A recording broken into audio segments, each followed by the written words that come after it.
عزیزان گرامی، معزز بہنوں اور بیٹیوں، رمضان المبارک الحمدللہ اختتام کو پہنچا اور اس کے بعد عام مہینے شوال کی آج 2 تاریخ ہے۔ رمضان المبارک کا مہینہ بڑی محنت، جد و جہد اور کوشش کا مہینہ ہوتا ہے، اور اس میں ہماری تربیت کی جاتی ہے کہ ہمارے اندر جو کمیاں یا کوتاہیاں ہوتی ہیں ان کو دور کیا جائے۔ وعلیکم السلام ورحمۃ اللہ۔ جو کمیاں کوتاہیاں ان کو دور کیا جائے اور اپنی اصلاح کی جائے، اور اس کے واضح اثرات رمضان المبارک میں نظر آتے ہیں۔ لیکن افسوس کی بات ہے کہ ہمارا حال ایک الاسٹک کی طرح ہوتا ہے کہ جس کو کھینچا اور جب تک کھینچے رکھا وہ اپنی جو ہے وہ ایک خاص حالت میں رہتا ہے، جیسے ہی اس کو چھوڑا وہ اپنی واپس پرانی حالت میں آ جاتا ہے۔ اور افسوس کا مقام یہ ہے کہ سب سے پہلا اثر رمضان المبارک کے گزرنے کا نماز فجر پہ پڑتا ہے۔ نماز فجر جو کہ ہمارے دن کی ابتدا ہے، نمازوں میں اہم ترین نماز ہے، وہ وقت ایمان اور نفاق کے درمیان فرق کا ہے، لیکن سب سے پہلا فرق رمضان المبارک کے بعد نماز فجر کا ہوتا ہے۔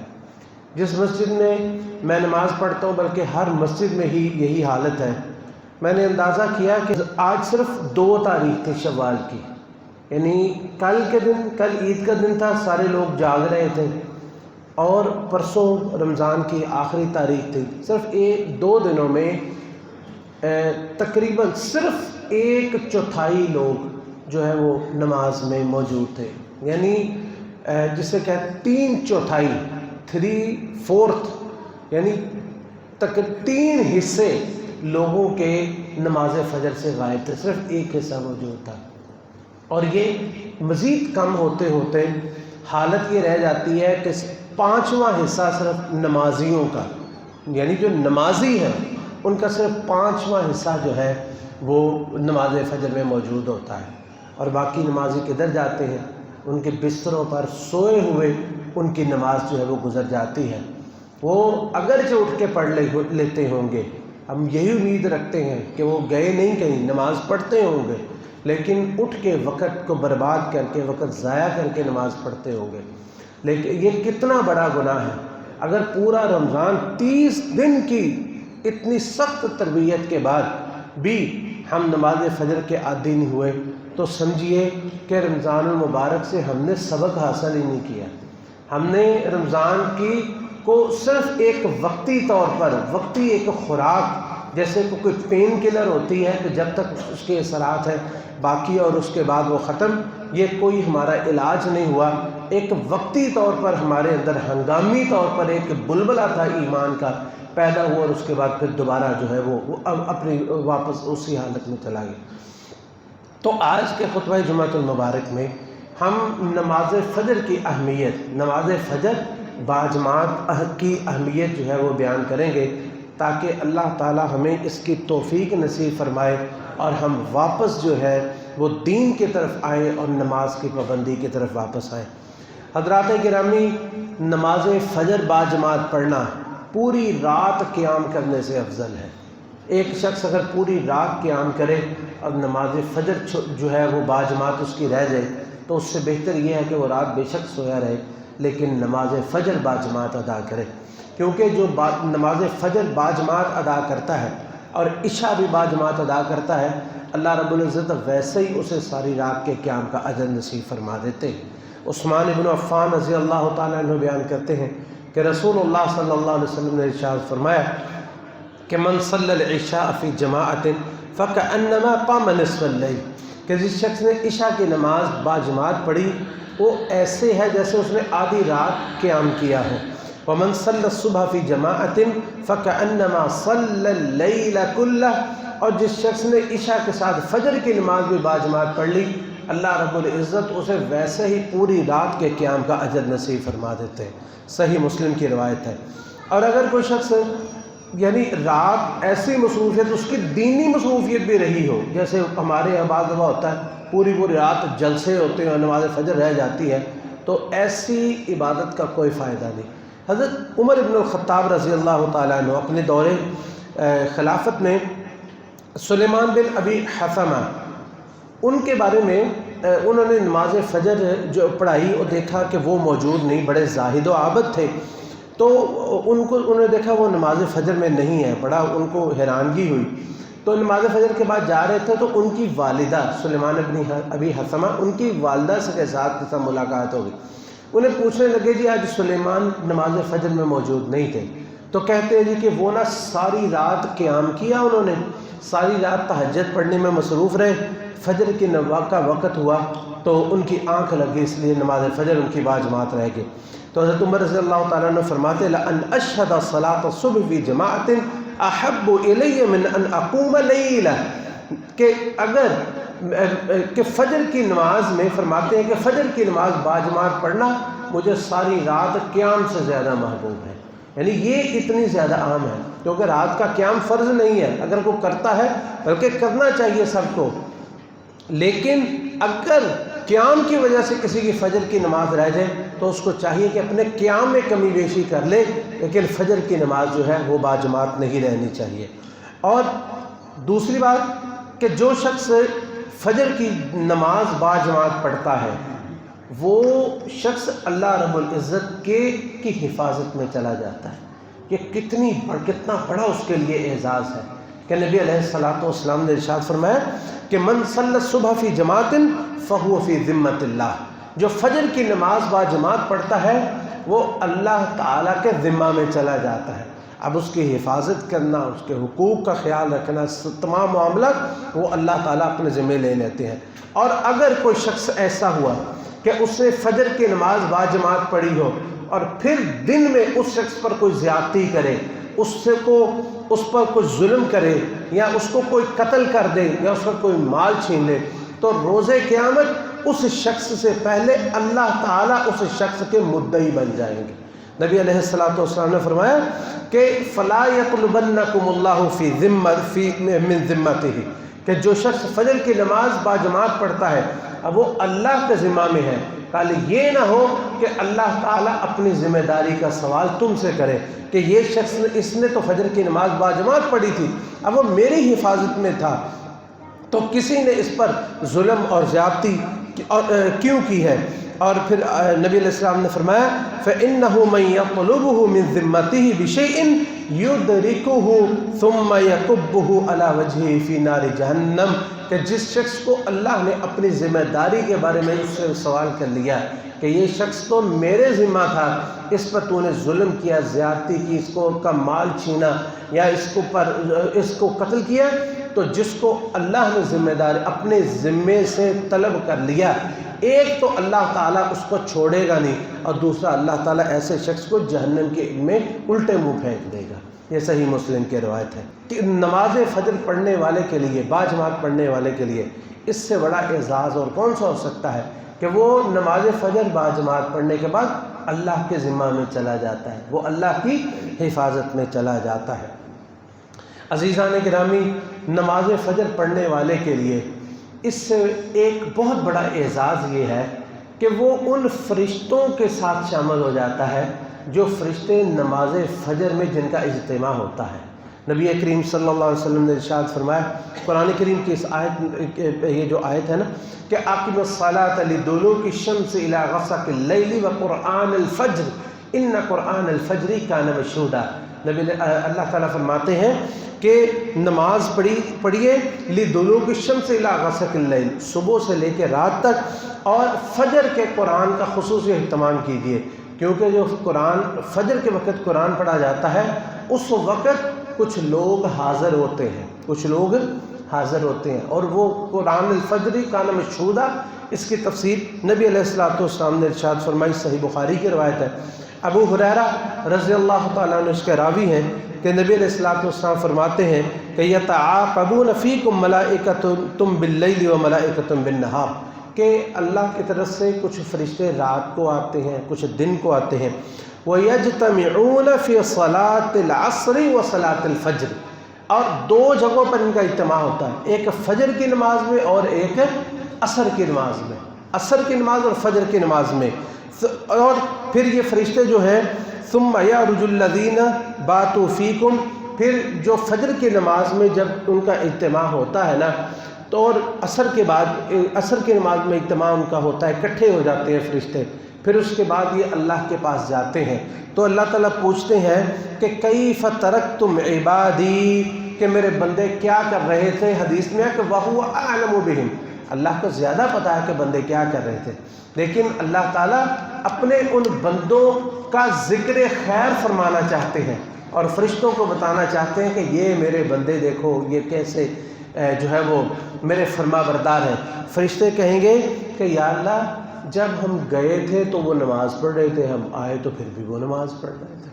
یہ کتنی بڑی خوش قسمتی ہے کسی انسان کی کہ اس کی اللہ کے دربار میں اس کی گواہی دی جائے کہ یا اللہ فلاں شخص جو تھا، ہم جب گئے تو وہ عصر کی نماز پڑھ رہے تھے، جب آئے تو فجر پڑھ رہے تھے، یا جب ہم گئے تو فجر پڑھ رہے تھے، آئے تو وہ عصر کی نماز پڑھ رہے تھے.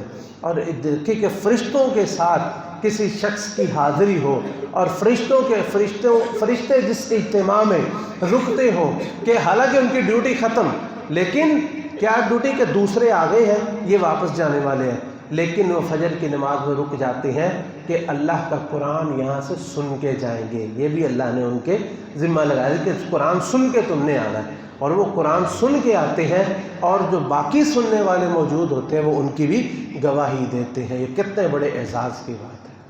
عزیزان گرامی، چوتھا جو ہے نماز فجر پڑھنے کا فائدہ وہ یہ ہوتا ہے کہ جو شخص نماز فجر با جماعت پڑھتا ہے نا، اس کا سارا دن بڑا ہی خوبصورت گزرتا ہے، بڑا ہی اچھا دن.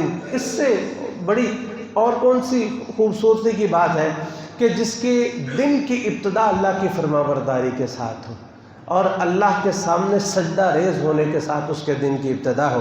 ابو ہریرہ رضی اللہ تعالیٰ عنہ روایت کرتے ہیں کہ نبی علیہ الصلوۃ والسلام نے فرمایا کہ یعقد الشیطان علی قافیۃ رأس احدکم اذا هو نام ثلاث عقد، جب وہ سوتا ہے نا تو شیطان اس کی گدی پہ 3 گریں دیتا ہے اور ان تینوں گروں پہ وہ ایک دم کرتا ہے، ایک منتر پڑھتا ہے. منتر پتہ کیا پڑھتا ہے؟ علیک لیل طویل فرقد، ایک گرا دے دیتا، بڑی لمبی رات ہے سوئے رہا، سوتا رہے، بڑی لمبی رات ہے سوتا رہے، دوسری گرا دے دیتا. یہ اس کے منتر ہے، یہ جو اس کے شیطانی منتر ہے، بڑی لمبی رات ہے سوتا رہے. تو جو شخص اس کے ان منتروں میں نہیں آتا وہ کیا کرتا ہے؟ وہ اٹھتا ہے اور اٹھ کے نبی علیہ الصلوۃ والسلام فرمایا فَإِنِ اسْتَيْقَظَ فَذَكَرَ اللَّهَ إِنْ حَلَّتْ عُقْدَةٌ، کوئی شخص جو ہے وہ اٹھ جاتا ہے اور اٹھ کے دعا پڑھتا ہے، اللہ کا ذکر کرتا ہے، الحمدللہ الذی احیانا بعدما اماتنا والیہ النشور، یا دوسرے اذکار کرتا ہے تو ایک گرہ خود بخود اللہ کے حکم سے وہ کھل جاتی ہے. فَإِن تَوَضَّعَ إِنْ حَلَّتْ عُقْدَةٌ، جب وہ وضو پھر کرتا ہے تو دوسری گرہ کھل جاتی ہے. فَإِن صَلَّى إِنْ حَلَّتْ عُقْدَةٌ، اور جب وہ نماز پڑھ لیتا ہے تو تیسری گرہ بھی کھل جاتی ہے. شیطان کا تسلط اس سے ختم ہوا. نبی علیہ السلام نے فرمایا فَأَصْبَحَ نَشِيطًا طَيِّبُ النَّفْسِ وَإِلَّا أَصْبَحَ خَبِيثُ النَّفْسِ کسلان، کہ اگر وہ نماز وہ پڑھ لے، اللہ کا ذکر کرے، وضو کرے، نماز پڑھے تو ایسے خوش و خرم اس کی طبیعت ہو جاتی ہے، چست اور ہوشیار اس کی طبیعت ہو جاتی ہے اور سارا دن جو ہے وہ بالکل ٹھیک ٹھاک رہتا ہے. ورنہ وہ کیا حالت ہوتی ہے اس کا ذکر ہم دوسرے خطبے میں انشاءاللہ آگے جا کے کرتے ہیں. پانچواں فائدہ نماز فجر کا وہ یہ ہوتا ہے کہ اس میں نماز سے پہلے ہی انسان کو ایک ایسی چیز مل جاتی ہے جو دنیا جہان کے خزانوں سے افضل ہے، دنیا جہان کے خزانوں سے بہتر ہے.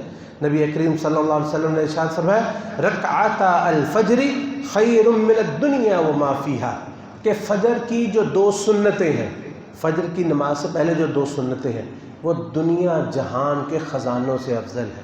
کہ کہاں لوگ صبح اٹھیں گے، دکانیں کھولیں گے، کاروبار کریں گے، ملازمتوں پہ جائیں گے، لیکن نماز فجر پڑھنے والا ان لوگوں کے سے اٹھنے سے پہلے، ان کے کاروبار کرنے سے پہلے دنیا جہان کے خزانوں کو سمیٹ چکا ہوتا ہے.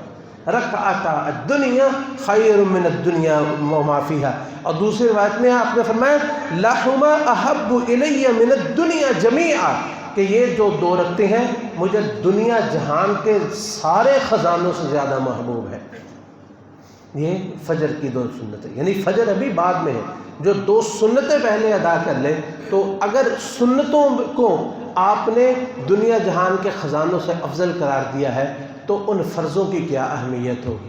اللہ تعالی ہم سب کو اس کی توفیق نصیب عطا فرمائے۔ چھٹی چیز جو نماز فجر کی اہمیت کی طرف ہماری توجہ دلاتی ہے کہ نبی علیہ الصلوۃ والسلام نے فرمایا کہ تم لوگوں کو پتہ نہیں ہے کہ نماز فجر کی اہمیت کیا ہے، اور اگر تمہیں پتہ چل جائے کہ یہ کتنی اہم ہے اور اللہ کے اس کا کتنا مقام ہے اور اس کا کتنا اجر و ثواب ہے اور اس کے کتنے فائدے ہیں، تو آپ نے فرمایا من استطاع ان یشہد الصلاتین العشاء والصبح، جو تم میں سے استطاعت رکھتا ہے کہ وہ نماز فجر اور عشاء میں پہنچ سکے، ولو حبوا، اس کی ٹانگیں کام نہیں کرتی، وہ گھسٹ کے جو ہے وہ پہنچ سکتا ہے، تو اس کو چاہیے کہ وہ گھسٹ کے ہی پہنچ جائے، گھٹنوں کے بل پہنچ جائے، بیساکھیوں کے بل چلے جائے، ویل چیئر پہ بیٹھ کے پہنچ جائے، کسی طریقے سے مسجد میں پہنچ جائے۔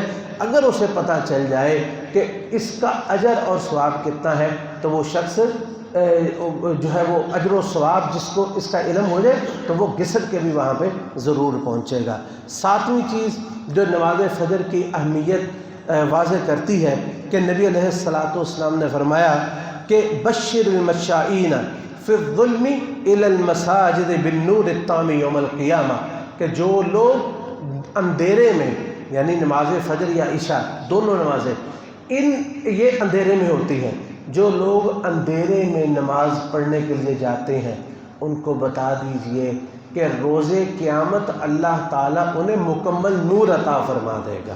اور یہ نور کس وقت ضرورت ہوگی؟ جس وقت صراط پہ چلنا ہوگا۔ آپ جانتے ہیں صراط، جسے پل صراط ہم اپنی زبان میں کہتے ہیں، یہ جہنم کے اوپر ایک پل بنا ہوگا جو تلوار کی دھار سے زیادہ جو ہے وہ باریک ہوگا، اور جس پہ کنڈیاں لگی ہوں گی، اور اس وقت روشنی کا کوئی ذریعہ نہیں ہوگا سوائے اس روشنی کے جو اللہ تعالیٰ کسی کو عطا فرما دے۔ تو اس وقت بعض لوگ ہیں ان کو وہ تو بالکل اندھیرے میں ہوں گے، وہ چلنے لگیں گے وہ اس میں جہنم میں گر جائیں گے، اور کچھ لوگ جن کو اتنی تھوڑی روشنی ہوگی کہ انگوٹھے کے ناخن کے برابر ان کو تھوڑی سی روشنی ملے گی۔ تو جو شخص فجر اور عشاء کی نماز باجماعت پڑھنے کے لیے جاتا ہے اللہ رب العزت اس وقت اس کو مکمل نور ہی عطا فرما دیں گے، جس کی روشنی میں وہ صراط کو عبور کر جائے گا انشاءاللہ العزیز۔ اللہ تعالی ہم سب کو ان لوگوں میں کر دے۔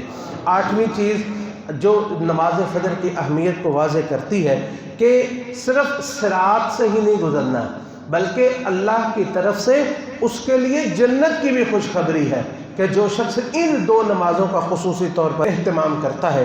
ابو موسیٰ اشعری رضی اللہ تعالیٰ عنہ روایت کرتے ہیں کہ نبی علیہ الصلوۃ والسلام نے ارشاد فرمایا من صلی البردین دخل الجنہ، جس نے ان دو ٹھنڈی نمازوں کا خصوصی اہتمام کر لیا، یعنی کون کون سی؟ عصر اور فجر، عصر اور فجر یہ دو ٹھنڈی نمازیں سے مراد ہے، ان کا خصوصی اہتمام کر لیا تو وہ شخص جنت میں داخل ہو جائے گا۔ یہ صحیح بخاری اور مسلم کی روایت ہے۔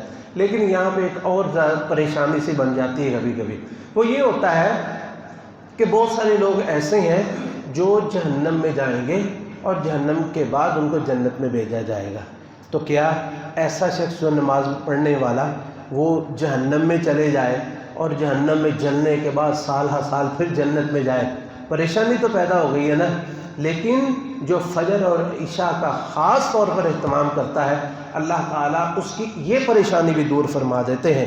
نبی علیہ الصلوۃ والسلام نے ارشاد فرمایا کہ جو شخص فجر اور عشاء کا اہتمام کرتا ہے اللہ رب العزت یہ دو نمازیں اس کے لیے جہنم سے بچاؤ کا ذریعہ بنا دیتے ہیں۔ یعنی حدیث کے الفاظ ہیں کہ وہ لن یلج النار من صلی قبل طلوع الشمس و قبل غروبها، یہ یعنی عصر اور فجر کا ہے کہ وہ شخص آگ میں جائے گا ہی نہیں جو سورج کے غروب ہونے سے پہلے نماز کا اہتمام کرتا ہے اور سورج کے طلوع ہونے سے پہلے۔ تو اس طرح کیا ترتیب بنی؟ ترتیب یہ بنی کہ جو شخص فجر کا اور عصر کا خصوصی طور پر اہتمام کرتا ہے تو اللہ تعالیٰ ایک تو اس کو صراط جہنم کے اوپر سے آسانی سے گزار دیں گے اور جنت میں بھی بھیج دیں گے اور جہنم سے بالکل ہی محفوظ فرما دیں گے، یعنی جہنم سے بھی بچ گیا، صراط کے اوپر سے بھی صحیح سالم گزر گیا اور اللہ تعالیٰ اس کو جنت میں بھی داخل فرما دیں گے۔ یہ نماز فجر کی اہمیت ہے۔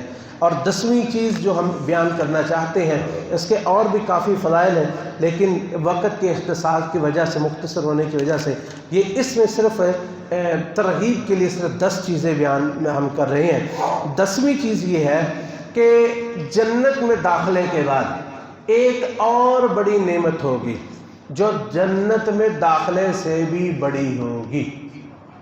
کون سی ہے وہ؟ اللہ کا دیدار۔ اللہ سب بھلا کرے آپ سب کو، ماشاءاللہ اہل السنہ میں سے ہے نا آپ، اس لیے سب کو پتہ ہے کہ وہ کیا ہے، جنت میں داخلے سے بڑی نعمت کیا ہے؟ اللہ رب العزت کا دیدار۔ اور یہ جو شخص ان 2 نمازوں کا خصوصی اہتمام کرتا ہے نا، وہ شخص، اس شخص کے لیے اللہ رب العزت کا دیدار بھی آسان ہو جاتا ہے۔ نبی علیہ الصلوۃ والسلام ایک دفعہ آپ تشریف فرما تھے، جریر ابن عبداللہ بیان کرتے ہیں، کہتے ہوئے ایک دفعہ ہم نبی علیہ الصلوۃ والسلام کے پاس بیٹھے ہوئے تھے تو رات 14ویں رات تھی اور چاند بالکل اپنے عروج پر تھا۔ آپ نے دیکھا اور فرمایا انکم سترون ربکم کما ترون ھذا القمر، جس طرح تم اس چاند کو دیکھ رہے ہو اسی طرح تم اپنے رب کو دیکھو گے، لا تضامون فی رؤیتہ، اور اللہ تعالیٰ کو دیکھنے میں تمہیں کوئی دقت جو ہے اس کا سامنا نہیں کرنا پڑے گا۔ فَإِنِ اسْتَطَعْتُمْ أَلَّا تُغْلَبُوا عَلَىٰ صَلَاةٍ قَبْلَ طُلُوعِ الشَّمْسِ وَقَبْلَ غُرُوبِهَا، اگر تم اللہ رب العزت کا واقعی دیدار کرنا چاہتے ہو تو اس بات کا خیال رکھنا کہ نماز فجر اور نماز عصر پہ کوئی چیز تم پہ غالب نہ آ جائے، کیونکہ عصر کا وقت اس وقت کاروبار، دنیا کا مال غالب آ جاتا ہے اور فجر میں نیند غالب آ جاتی ہے۔ تو فَافْعَلُوا، اگر تم واقعی اللہ رب العزت کا دیدار آسانی کے ساتھ کرنا چاہتے ہو تو ان 2 نمازوں کا خصوصی اہتمام کرو۔ ثم قرأ، پھر آپ نے یہ قرآن کی آیت پڑھی، وَسَبِّحْ بِحَمْدِ رَبِّكَ قَبْلَ طُلُوعِ الشَّمْسِ وَقَبْلَ الْغُرُوبِ، کہ سورج کے غروب ہونے اور سورج کے طلوع ہونے سے پہلے جو ہے وہ نماز پڑھیے۔ اللہ رب العزت ہم سب کو اس کی توفیق نصیب فرمائے اور نماز فجر با جماعت کا اہتمام کرنے کی توفیق نصیب فرمائے۔ اور جو شخص نماز فجر کا اہتمام نہیں کرتا، اس وقت سویا رہتا ہے، اس کی بدبختی کی 7 جو ہے وہ علامتیں ہم ذکر کرتے ہیں، 7 احادیث صرف، کہ اس کی کتنی بڑی بدبختی ہے اور وہ کس طرح اللہ تعالیٰ کے عذاب کا مستحق ٹھہرتا ہے، اللہ تعالیٰ کی ناراضگی مول لیتا ہے اور اس کو اندازہ نہیں ہوتا کہ وہ کس قدر جو ہے وہ غلط کام کر رہا ہے اس وقت سو کے، جو کہ اللہ کے ذکر کا وقت ہے۔ سب سے پہلی بات، نماز فجر میں سونا نفاق کی علامت ہے۔ نماز فجر میں سونا نفاق کی علامت ہے۔ ابی بن کعب رضی اللہ تعالیٰ عنہ بیان کرتے ہیں کہ نبی علیہ الصلوۃ والسلام نے ہمیں فجر کی نماز پڑھائی ایک دن، اور آپ نے پوچھا الشاہد الفلان، نام لیا، فلاں شخص ہے؟ کہتے جی نہیں ہے۔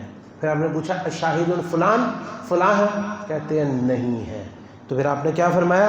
آپ نے فرمایا ان ہاتین الصلاتین اثقل الصلوات علی المنافقین، یہ 2 نمازیں جو عشاء اور فجر ہے یہ منافقوں پر سب سے بھاری نماز ہے۔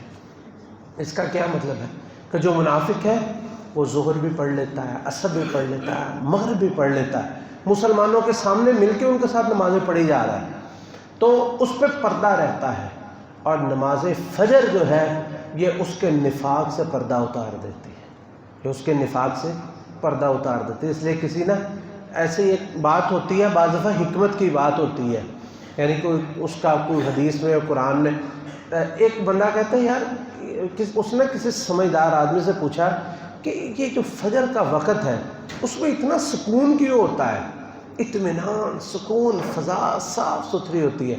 وہ کہتا ہے کہ اس لیے کہ اس وقت سارے منافق سوئے ہوئے ہوتے ہیں، اس لیے فجر کی نماز بڑی وقت جو ہے اس وقت فضا بڑی تر و تازہ اور بڑی صاف ستھری ہوتی ہے۔ آپ نے فرمایا کہ افقل الصلوات للمنافقین، منافقوں کا اپنا نفاق چھپانا مشکل ہو جاتا ہے۔ فجر کی نماز جو ہے یہ ایسا امتحان اللہ تعالیٰ نے بنایا ہوا ہے۔ اور دوسرا عبداللہ بن عمر رضی اللہ تعالیٰ عنہ اس حدیث کے زیر اثر فرماتے ہیں اذا فقدنا الرجل فی الفجر والعشاء اسأنا به الظن، اگر کسی شخص کو ہم فجر اور عشاء میں غائب پاتے نا، ہم اس کے بارے میں بدگمانی کرتے تھے۔ حالانکہ صحابہ کرام کسی کے بارے میں بدگمانی نہیں کرتے تھے، یہ نہیں ہے کہ کوئی اچھا آدمی ہو تو اس کے بارے میں برا سوچتے تھے، ظاہر بات برا تھا تو برا سوچتے ہیں۔